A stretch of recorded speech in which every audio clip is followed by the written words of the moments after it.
Hello, ladies and gentlemen. Hope you're all doing well. So today I'm going to be discussing how to become a sergeant. So I know a lot about this topic because I have been up and down through all ranks. I've been captain, I've been sergeant for like years. I've been chief of police. I've been lieutenants for a long time. So I do know a lot about this topic. I wanted to help you and everybody else to try to get to the position of sergeant, because a lot of people may have problems with this.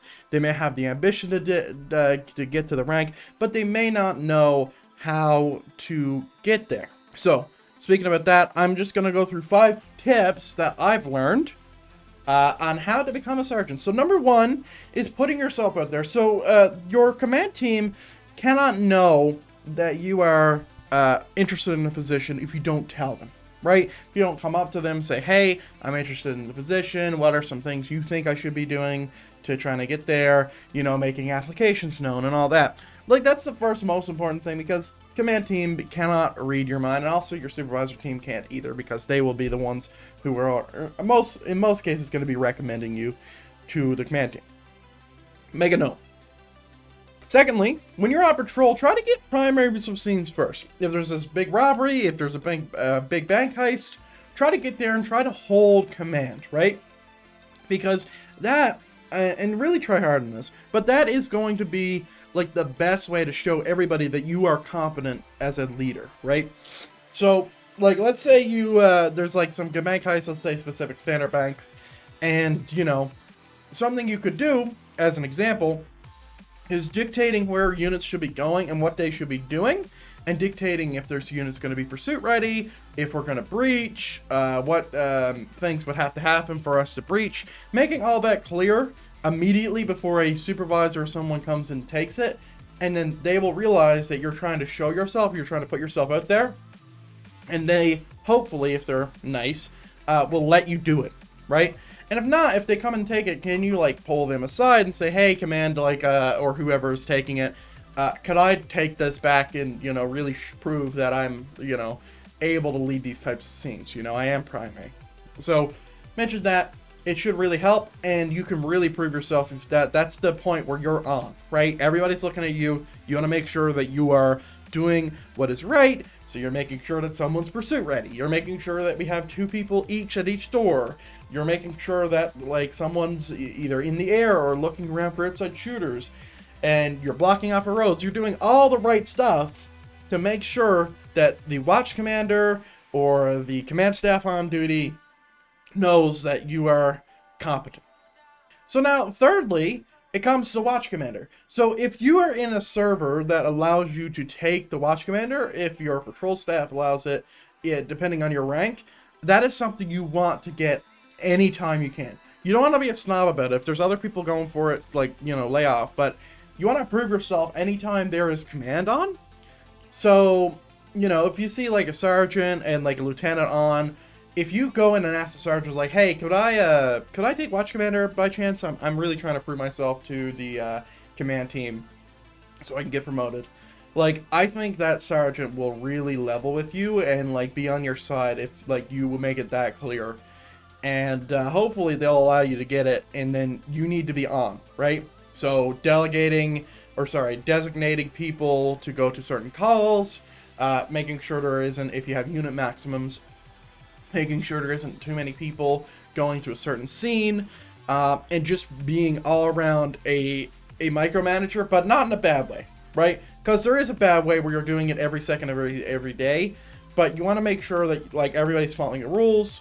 Like, you get, if no one talked and no one spoke up to a call, you're getting them delegated to it or designated to it.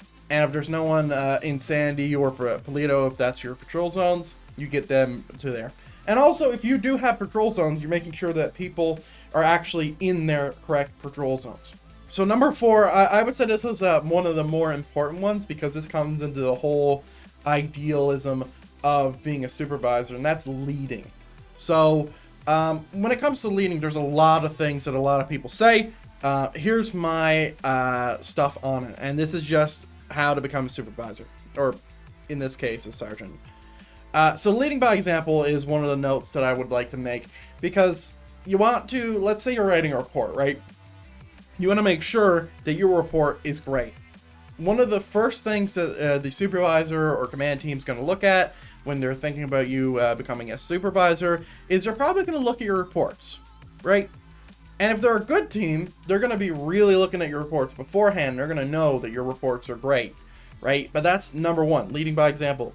Number two is limit your mistakes. So make sure that when you are on patrol, that you're really try-harding. You're not like spaced out or whatever. You're really just like trying to make sure you're making all the right decisions.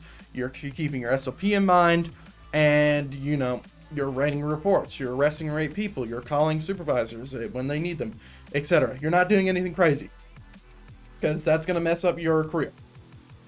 Alright. Number three to that point is, and I already mentioned this, but just make sure that your reports are insanely good. Alright? Detailed. Brief in the right areas to being brief. Evidence included in the right sections that evidence needs to be included. Photos. If it's a big case of a wider arcing case file, make sure that case file's in there. Go and write it if you need to. But yeah, that's those 3 points. Moving on, still under leading here, but make sure that you, if you are the secondary or tertiary unit, you are the type of unit that goes and helps people with booking, right? You're there until the end. You're making sure it's great, and make sure you're there always. It doesn't matter who it is. It doesn't matter if it's a recruit. It doesn't matter if it's a chief of police, right? It doesn't matter. Make sure you're there. Make sure you call yourself 10-6, which is off which is busy for 10 codes, or just say you're busy, and make sure that everyone knows that you're helping it with the booking, and you know that'll really do you some favors, especially if you're tertiary, right? Because you don't technically need to be there. Just make sure you're there. Also, a big point when it comes to leading is becoming an FTO or a field training officer and training as many people as you can, right? You need to be pretty confident if you are going to do this. Make sure that you actually understand your stuff. Make sure you have a good amount of time on patrol. But training other officers is one of the best ways for the command team to see you as someone who might need a promotion or might be useful as a supervisor. Because if you're pumping out trainees and there's no problems, they're going to want you. And in fact, they will be looking at you for a lieutenant position. So keep that in mind. Keep your expectations and your goal in mind, and make sure your goal is clear to the command team, because you don't want to be just immediately pumped up to the command staff, which has happened before, right? It doesn't happen all the time, but it's happened before. And then the final under lead is make sure you're attending every academy. That's like a really big one. And if you can co-lead it, if you can get the option to like co-lead it or do like a section on a certain part of the academy, that'll really do you a lot of favors, because it'll allow you to show yourself to, in some cases, the highest ranking officer on patrol, how you work, how you explain things, seeing that you are someone that can be trusted, right? You're always there. You're doing the training. You're doing the academies. You're doing the leading patrol. All those things will do you a lot of big favors. Now, final point. It's around paperwork. So many people may hear paperwork and, you know, it's like, oh, that's very boring. Like, how important is that? But it's really important. When I was coming up through my journey towards chief, the one reason that I got promoted over the people I was with is because I rewrote a SOP. Now, an SOP, for people who don't know, or an SOG, is a standard operating procedures document or a standard operating guidelines. This document is like the whole rule set for police when it comes to certain specific things. And one of the main things that I did in CID, as a matter of fact, is rewrote an SOP, and I got promoted within a week to corporal, and then I helped out with another document, and I got sergeant, and then I had enough you're doing good points to inevitably get lieutenant, and I remained a lieutenant for at least 8 months, maybe even 16 months. It was a really long time, and a lot of my career has been spent as a lieutenant because I didn't go up or down. I just stayed there through many command teams. So my main point on this would be, anytime you have the option to help it with paperwork, help it with documents, help it with rewriting stuff, always take it, because your name's gonna get put on it if they're not an asshole. But your name's gonna be put on it, and it's going to be known that you helped out with this document and that you're willing to help it with others. So that applies to rewriting SOPs. That applies to writing FTO documents. That applies to making case files, because every officer or deputy or trooper can write a case file, right? And you can present it. If you're revealing a case, let's say there's some drug stuff going on and you wanted to investigate further, you can investigate and write down everything in paragraphs, including photos, making a very nice document, sending it to your supervisor. They'll send it to their supervisor, and everybody will be really happy with you. But, ladies and gentlemen, that's going to bring us to the end of today's video. That should teach you the very basics when it comes to becoming a sergeant. Mind you, remember, this is a video game. This isn't real life advice. Please don't do this in real life. I don't know what I'm talking about in that context. But when it comes to the game, I've been, playing FiveM for 4,500 hours, specifically on one server. I have really gotten a down path on how to do this.